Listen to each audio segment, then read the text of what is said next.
হিন্দুদের কিভাবে জন্মদিন পালন করা উচিত এই ভিডিও থেকে আপনারা জেনে নিন। আপনারা আজকাল জন্মদিন পালন করেন অনেকগুলো মোমবাতি জ্বালিয়ে দিয়ে, সেই মোমবাতিটা নিভিয়ে দিয়ে, হাততালি দিয়ে, কেক কেটে, কেক খেয়ে জন্মদিন পালন করেন। কিন্তু না, হিন্দুদের জন্য এভাবে জন্মদিন পালন করা নয়।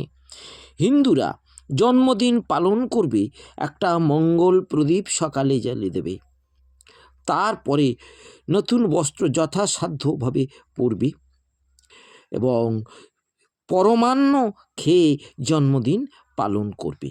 এই জন্মদিনে কেক খেয়ে, কেকের মধ্যে ডিম থাকে, এতে অকল্যাণ হয়। হিন্দু শাস্ত্র অনুযায়ী জন্মদিনে ডিম খেতে নেই, জন্মদিনে কেক খেতে নেই।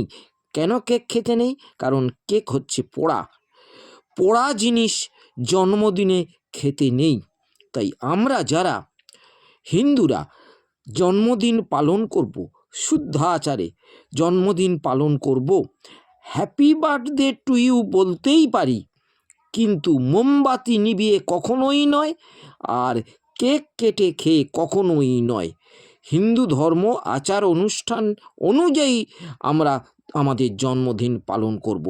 আবার বলছি, মনে রাখবেন, জন্মদিন পালন করার প্রধান উপকরণ হলো একটা মঙ্গল প্রদীপ জানবেন, তারপর পরমান্ন খেয়ে, যে পরমান্ন আয়ুবর্ধক, মন শান্ত রাখে, শরীর শান্ত রাখে, সেই পরমান্ন খেয়ে আত্মীয় স্বজনের আশীর্বাদ গ্রহণ করে নিজের জন্মদিন পালন করুন।